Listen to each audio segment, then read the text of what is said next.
RoadSync versus RoadSync. Alin nga ba dito yung mas magugustuhan mo? Si Honda PCX 160 RoadSync na merong comfortability na naibibigay, or si Honda ADV 160 na merong versatility kahit saan mo man ito ilagay? Hype lang ba tong mga motorsiklong ito or napaka-reliable kaya lagi siyang pinag-uusapan?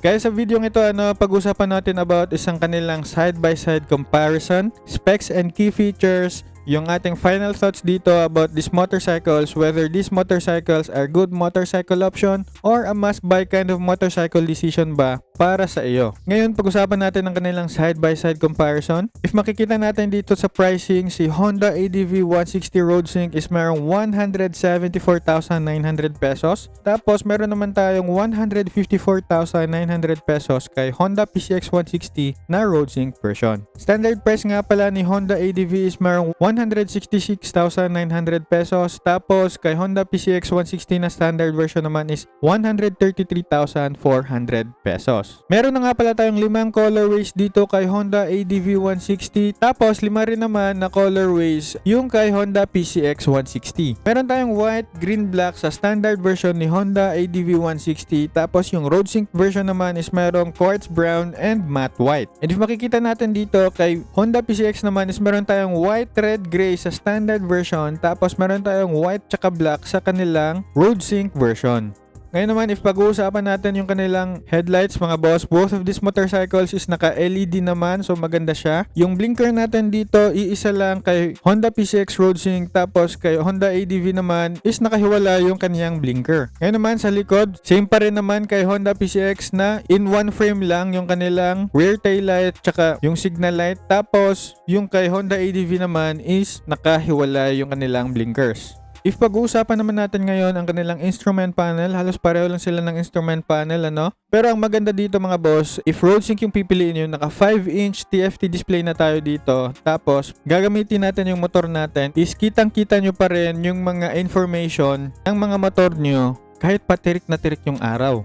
And if handlebars naman yung pag-uusapan natin dito, naka-naked handlebars si Honda ADV RoadSync, tapos in-upgrade na ni Honda PCX into a maxi scoot style na handlebars yung kay Honda PCX. Alam naman natin yung older version nito is naka-naked style pa.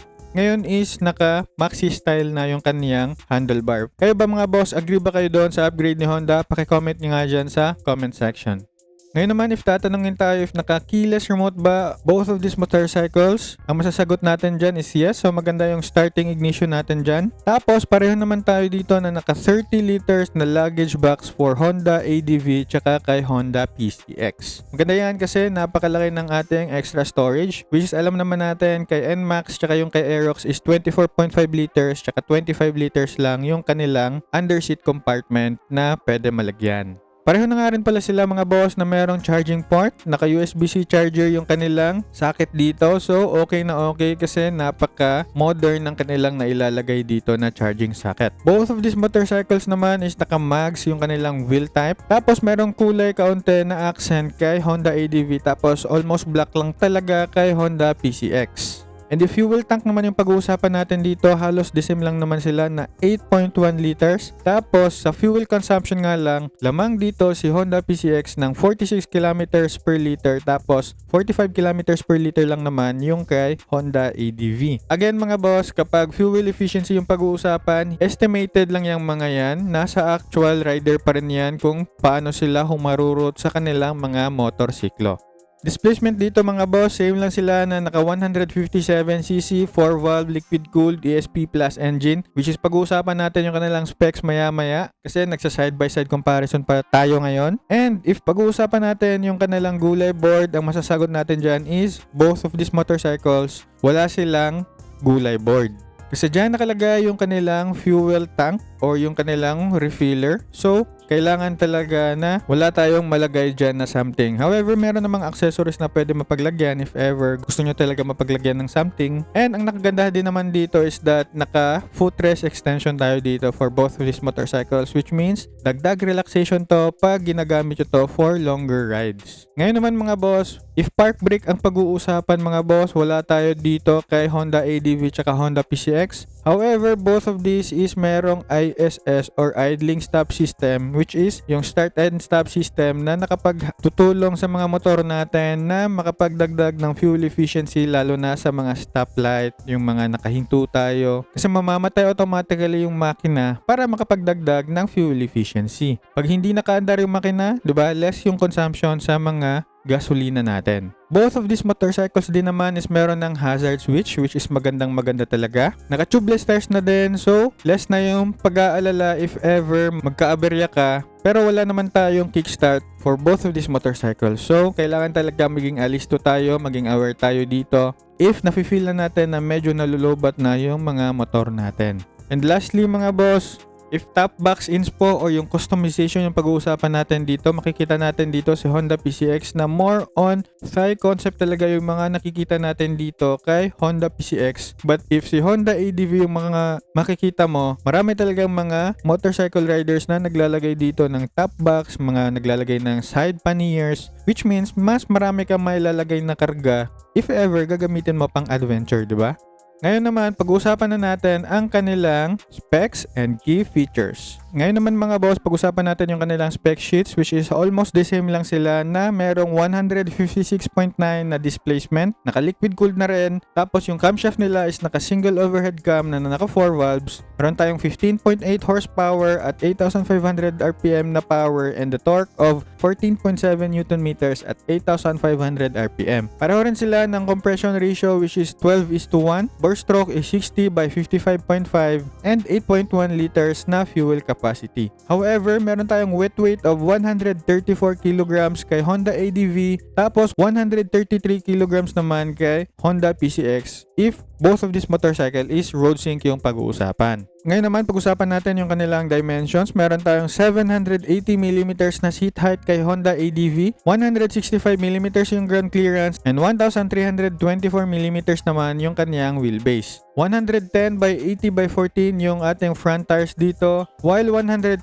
by 70 by 30 naman yung likod na gulong natin. Ngayon naman kay Honda PCX, meron tayong 764mm na seat height dito, 134mm na ground clearance, and 1313mm na wheelbase. 110 by 70 by 14 naman yung harap natin na gulong, and 130 by 70 by 13 yung ating likod na gulong dito kay Honda PCX. If makikita natin dito, napakalamang sa ground clearance dito ni Honda ADV, and mas tumaas din yung kaniyang seat height. Medyo malapad din yung ating wheelbase dito, so mas malaki siya tignan si Honda ADV. So nasa sa inyo na lang talaga kung alin dito yung mas nagugustuhan nyo, kasi same naman sila na naka 14-inch yung harap tapos 13-inch yung likod. Ngayon, pag-usapan na natin yung kanilang specs mga boss. For Honda ADV and Honda PCX, halos the same pa rin naman sila ng tech features na makikita mo dito. If makikita natin dito mga boss, halos the same lang talaga sila na merong ACG starter, auto start stop, liquid cooled, keyless, naka FI, tsaka merong USB charging socket. The same na rin sila na naka CVT Auto, HSTC, Honda ESP Plus, tsaka single channel ABS na braking system. Nagkakaiba nga lang tayo dito sa kanilang fuel efficiency, which is lamang kaunti si Honda PCX na 46 km per liter tapos 45 km per liter. However, yung makita natin pricing dito is 174,900 pesos kay Honda ADV tapos 154,900 pesos naman kay Honda PCX. So if makikita natin talaga na if spec sheets lang yung pag-uusapan, halos the same lang talaga sila. May counting lamang pa nga si Honda PCX. However, yung motorcyclong ito na si Honda ADV is not built for just the city ride. Yun yung lamang niya, kaya medyo mas mahal talaga siya. Alam naman natin na si Honda ADV is not just made for the cities, but it is also made for also sa mga gustong dumaan sa mga rough road na daan. So if tatanungin ako sa final thoughts natin whether these motorcycles ba are good motorcycle option or a must buy kind of motorcycle decision, especially ako na meron ng experience sa pagmamotor, merong Honda RS125 Fi tsaka Suzuki Gixxer 155, alin nga ba dito yung sa tingin ko na magugustuhan ko and magugustuhan nyo rin? Kasi for me mga boss, both of these motorcycles naman talaga is nagbibigay ng beginner-friendly experience kasi 160cc lang naman ito. Kaunting adjustment lang sa pagpiga-piga, sa pag-maneuver kasi medyo mabigat kasi talaga 130 kilograms pa naman tapos beginner. Kailangan mo lang talaga mag-adjust doon. And alam naman natin na if ever alin man dito yung kunin nyo, napakaganda to pang long-term talaga na mga motor. However, dito lang talaga tayo nagkakatalo kasi si Honda ADV is built for versatility. So Honda PCX naman mga boss is alam naman natin na built talaga siya for comfortability. So if ever alam nyo sa daan nyo na medyo malubak-lubak, medyo hindi masyadong okay yung kalsada, then napakalaki ng tulong talaga ng Honda ADV sa mga ganitong road situations natin dito sa daan. And one of the reasons bakit si Honda ADV talaga yung sa tingin ko makikita kong okay sa kanya is simply because yung road situations naman kasi talaga natin dito sa Pinas is hindi talaga siya napaka-smooth. Kaya okay talaga si Honda ADV not just for bumper to bumper but also for the bumpy roads. Again mga boss, si Honda PCX is hindi naman nagpapatalo. Halos the same lang naman sila ng specs. Halos the same sila ng mga features. Pero more on the city rides talaga tong motorsiklong ito. So kung papapiliin man ako, si ADV yung pipiliin ko. However, if kapos ako sa budget, okay pa rin naman si Honda PCX. Pero kayo ba mga boss, alin dito yung magugustuhan nyo, alin dito yung mas natitipuhan nyo, and alin dito yung mas napupusuan nyo? Pakilagay nga dyan sa comment section. And if nagustuhan nyo yung mga ganitong klaseng mga videos, you can follow me for more. Like this video na rin and make a comment down below if meron ka mga questions or suggestions na pwede natin pag-usapan dyan together with the community. You can also support me mga boss by purchasing helpful products dyan sa mga affiliate videos ko. And if makikita nyo tong sapatos na to, ito talaga yung mga ginagamit ko lagi sa pang forma, sa pang jogging, tsaka sa pang running. Kasi maganda siya na alternative instead of buying ng mga known brand na alam talaga natin na automatic na pinipili. However, ito mga boss kasi maganda to kasi may kamukha na siya but for this kind of price, napakalaki talaga ng masasave mo dito. Isipin mo mga boss, around 5 to 6k yon. Ito less than 2k lang. So okay talaga siya. And meron pa siyang kasama na anti-crease na magdadagdag sa atin ng lifespan ng sapatos natin kasi if ever ginamit nyo to pang whole day, makikita nyo na i-fix niya yung pagkaka-deform ng sapatos nyo kasi magbibigay siya ng support and less lukot-lukot talaga yung mga sapatos nyo. If ever gusto nyo rin ito mga boss, ilalagay ko yung link dyan. And always remember lang to ride safe and see you on my next videos. Let's go!